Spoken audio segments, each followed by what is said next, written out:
riro tete wari kuneta huyo wari kuneta imba zvako mweya ndiye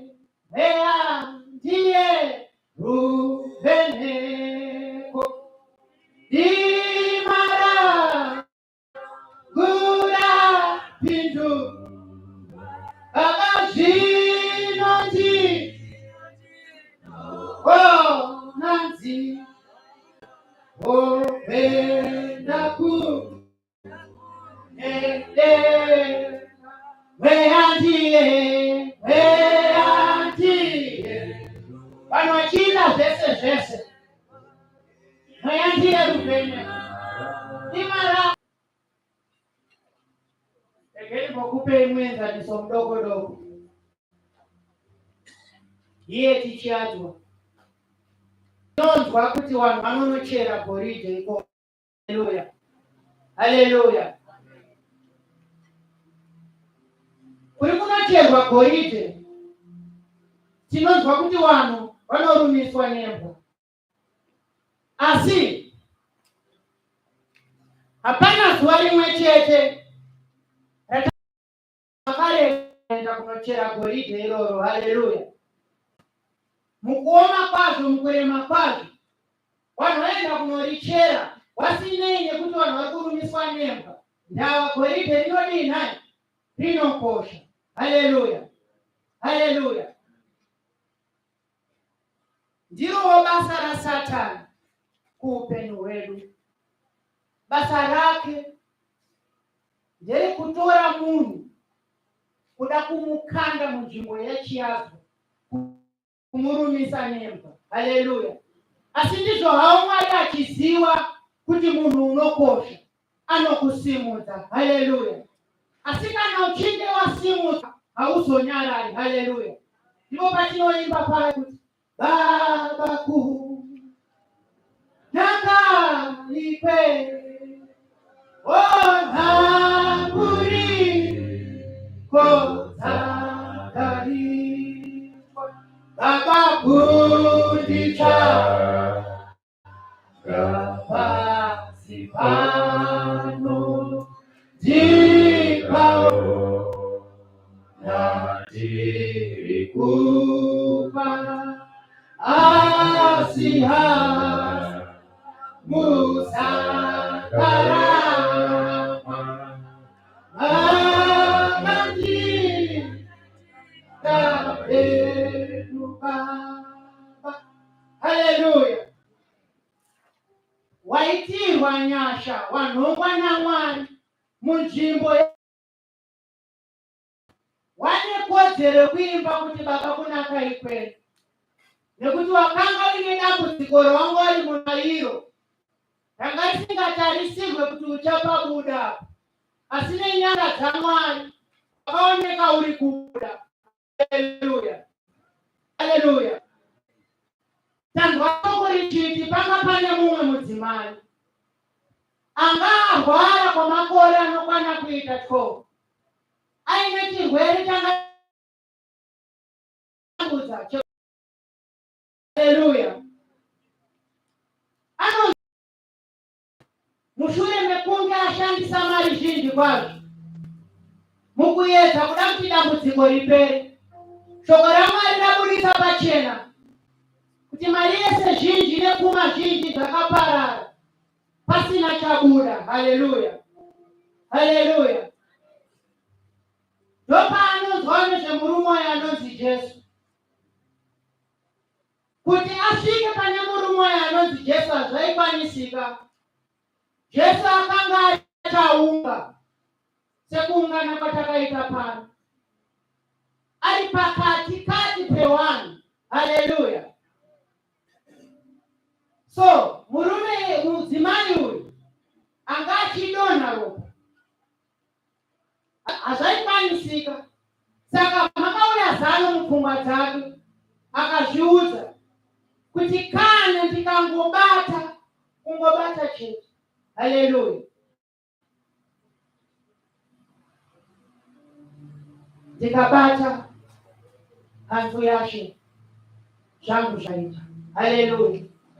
asi zvinokwanisika chete neavo vanoshingira. Anobata nguo yake, ndozvataurwa neshoko. Abata nguo yake, anonzwa chirwere chaimutambudza chapera. Munguva imwe cheteyo Jesu ndipo paanonzwa simba rinobuda mari. Ndokutanga kubvunza, ndiani andibata? Tinonzwa vaiswera navo, dai mudzidzisi, komubvunza kuti ndiani andibata? Muchuna ungano yese apa mobvunza kuti ndiani andibata? Ndini. Jesu anoramba akatarira achida kuona kuti ndiani amubata. Haleluya.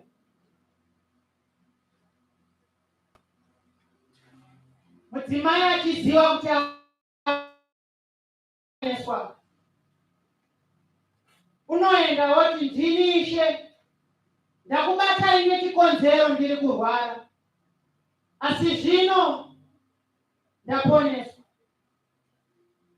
Ndipo Jesu ari kutaura, kutenda kwako pakuponesa, chienda norugare. Haleluya, haleluya. Saka pane munhu mumwe ari pano, kutenda kwako kuda kuzokuponesa, asi unotanga washingirira paari Jesu kuti uzokwanisa kuwana ruponeso. Haleluya.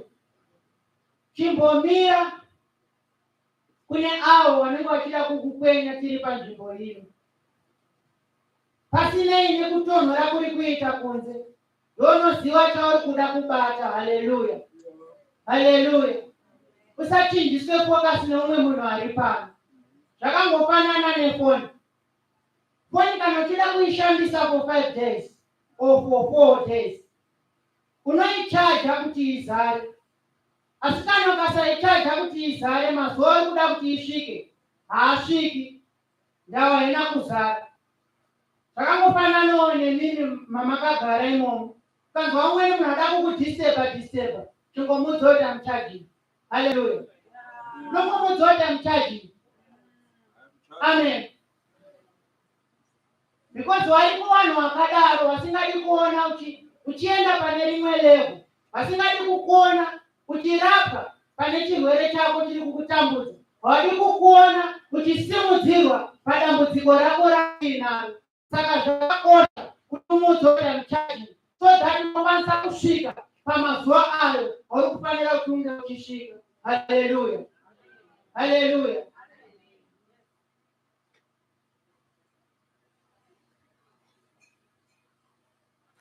Tanzwa kuti pakanga paine pressure. Mupressure imomo mupressure manga muine vanhu vanga vakawanirwa nyasha. Haleluya. Ndaya kuzongokuudza kuti kune vanhu vakawanirwa nyasha, wasingadi kuona vanhu vachiwanirwawo nyasha. Haleluya. Vanoda kuvharira vamwe zvikomborero, ivo vakawanirwa zvikomborero, asi hativasiyi vakadaro. Haleluya. Hatimbovaregi vakadaro. Ndipo patinoimba Maranatha, uyai Jesu, imi Maranatha, oh uyai Jesu, mariwe pazvinore, baba pazvinore, oh muri mwari, imi Maranatha, uyai Jesu.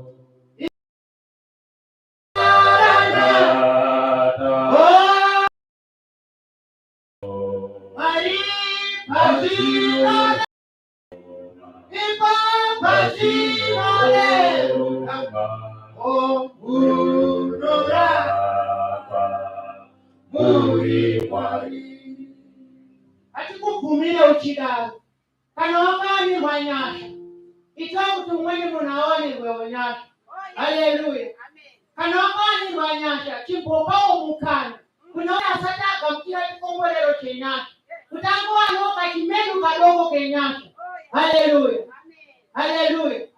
Iyo onyaine kuti mumwe aitirwa nyasha.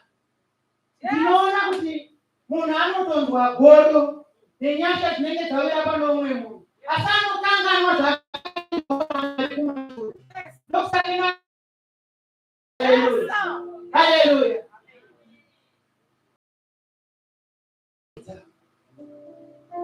Kutsikinidza, kupinda pasingapindike. Ndau uri kuziva zviri kukutambudza. Kutsikinidza.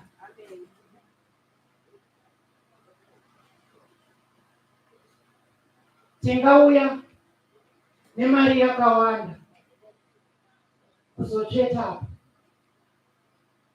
tiine chikumbiro kuna Mwari. Mari iyoyo iri mukuda kuonekwa nevanhu. Handingati kutsikinyidza ikoko, handingati kumanikidzira kupinda pasingapindiki, asi kutora mari iyo yawasarirwa nayo shomanana yorufungidziro kuti ndoichachengeta mhuri, wobva nayo kuimba yaMwari. Mumba hamusisina chinhu chasara. Iyoyo mari wobva waitora wauya nayo wobva waicheka kuna Jehovha. Ikoko ndokutsikinidza. Washingirira pana Jesu uine kutenda kuti zvandaendesa ndisisina chinhu, izvozvi zvandaendesa Mwari chiite kuti ndiwane ruponeso rwako. Haleluya. Ende kana wakangoita izvi manzwa Jesu angari kubvunza kuti ndiani andibata. Ukafanana neizvi unenge wadenha uchabvunzwa kuti ndiani akanda mari. Haleluya. Haleluya. Ungawa utungamiriri chaiwo.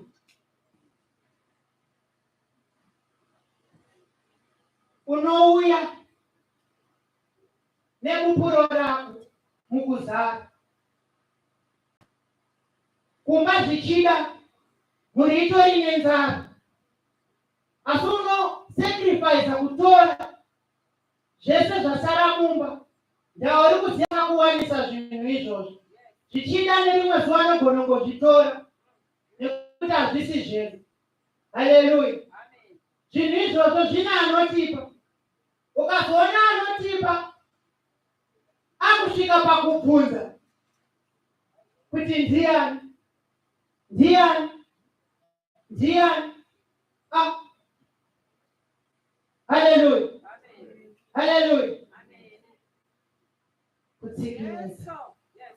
Kutsikinidza pasingapindike kuti papindike, kuti unosangana nenyasha dzako. Haleluya. Haleluya. Izvi zvakungoda ivo vanoshinga, those who trust in his constant love. Haleluya. Mwari vanotarisirawo waya. Haleluya. Anotanga kuwawimbisa, awawimbisa pakuwatarisira. Haleluya. Ivo waya vanomuteerera vanoisa ruimbo rwavo mune rudo rwake rusingachinji. Haleluya. Ivo wakadaro ndovanotaurwa kuna Isaiah chapter 4 verse 31 kuti waya vanomirira Jehovha vachapiwa simba itsva. Haleluya. Zvikanzi vachabhururuka semakondo, vachamhanya vasinganeti, uye vachatofamba vasingazivi. Haleluya. Haleluya. Pakuda umweni munhu anongomirira Jehovha, zvichida takaenda kun'anga tichifungidzira kuti dambudziko rataiva naro richapera, asi rakaramba kupera. Ndava takatadza kushingirira pana Jesu tiine kutenda kuti zvedu zviite. Haleluya. takatadza kumirira Jehovha kuti zvedu zviite. Haleluya, haleluya. Mwari hawatombopererwa, Mwari hawapererwa. Patinoperera isusu, iwo ndipo pavanotangira. Haleluya.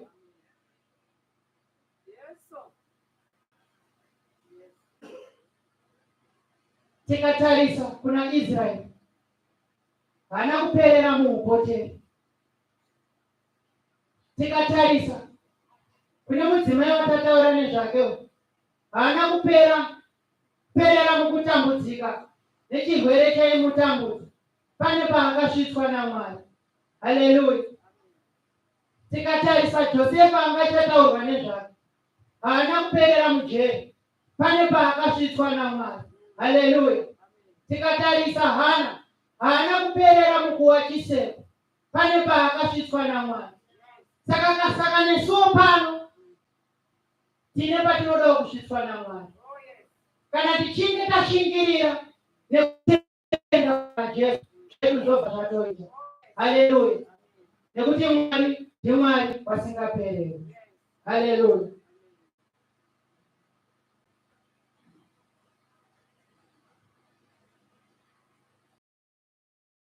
NdiMwari wakatinakira, ndiMwari wakatikoshera, pasinawo anosarudzwa kana iye angoshingirira nekuisa ruimbo rwake Mwari, nekuti Mwari anotoziva zvinotiringana. Haleluya. Anotoziva zvinotiringana. Vanotaura kuna Jeremiah pa 29 pavhesi ya 11 kuti I alone, I know the plans I have for you. Plans to bring prosperity and not disaster. Plans to bring you the future you hope for. Hallelujah. Hati tinotoziva ndangariro dzandinadzo pamusoro peupenyu hwako, kwete dziya dziri dzezvakaipa kwete, asi dziya dzokukupa rugare. Haleluya. Dziya dzekukupa ramangwana rakajeka. Haleluya. Paya patinofungota pasina chichabuda, Mwari womudenga ndipo paanotipa umweni mukana wotigonesa. Paya patinoti tapererwa, Mwari ndipo paanotangira. Ndava Mwari hawapererwa. Hazvine kuti ari pachaumwe takaita sei, mukukomberedzwa imomo ada kuungoona chete waya anotsvaga ruponeso rwavo rwechokwadi, nekuti hazvisiri nyore kuti pakavharwa pasiri kupindika. Ona umweni munhu ari kuzviudza kuti kana ndikangobata zvangu, kungobata chete nguo zvangu zvaita. Kutenda kwakadiko, kushingirira kwakadiko, kupinda pakaoma kudaro. Haleluya.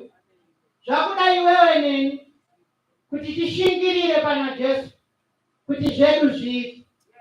Ndori kuziva dambudziko rako. Ndambotaura kuti mumwe nemumwe ane rake dambudziko, ane rake dima rikuda mweya ari ruvheneko kuti arivheneke.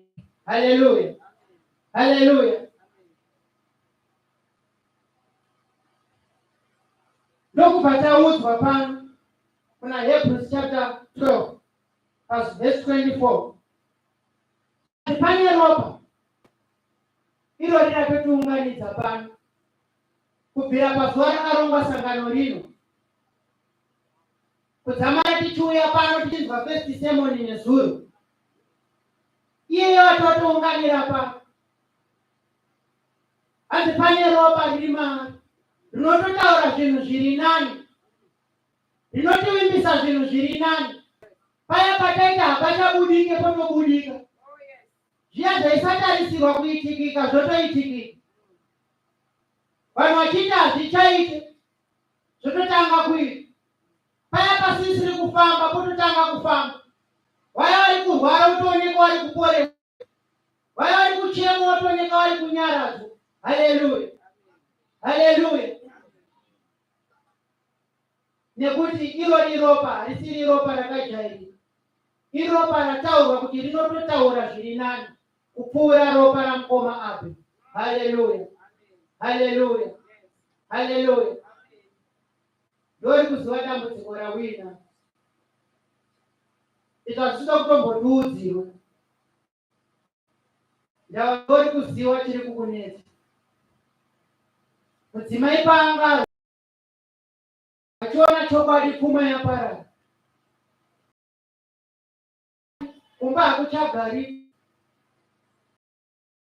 Ita sei uri pano wauya watonzwawo nezvaJesu?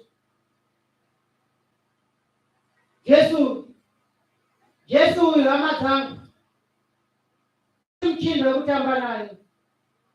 Pane pamwe paanogona kutisvitsa. Vanhu vachiita hazvichaite, Mwari ndipo pavanotambira. Haleluya. Paya pakanzi hapachatwe, fume mangwana patone muchato. Haleluya. Paya pari kunuhwa uropa, fume mangwana pane basa. Haleluya. Haleluya.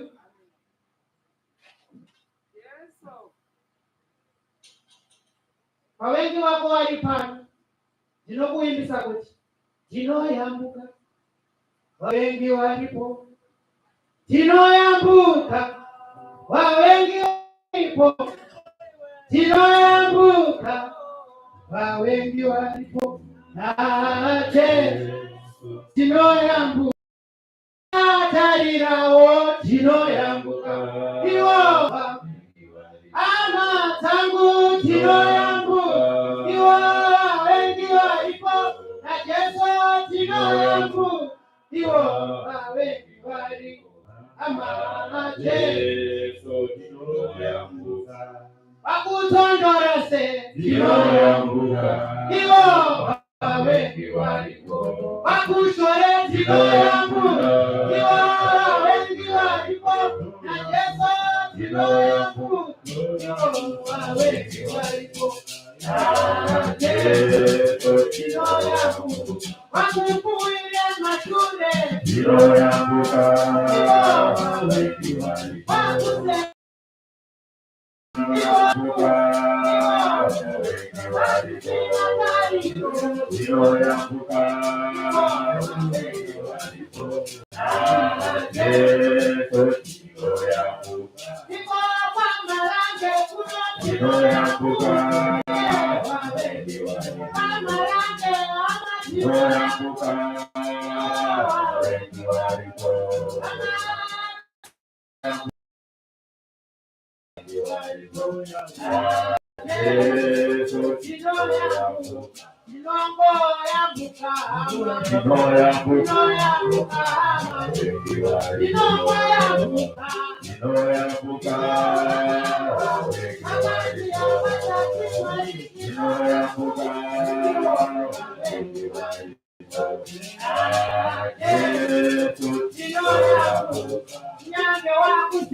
vanachokutarisira pasiso.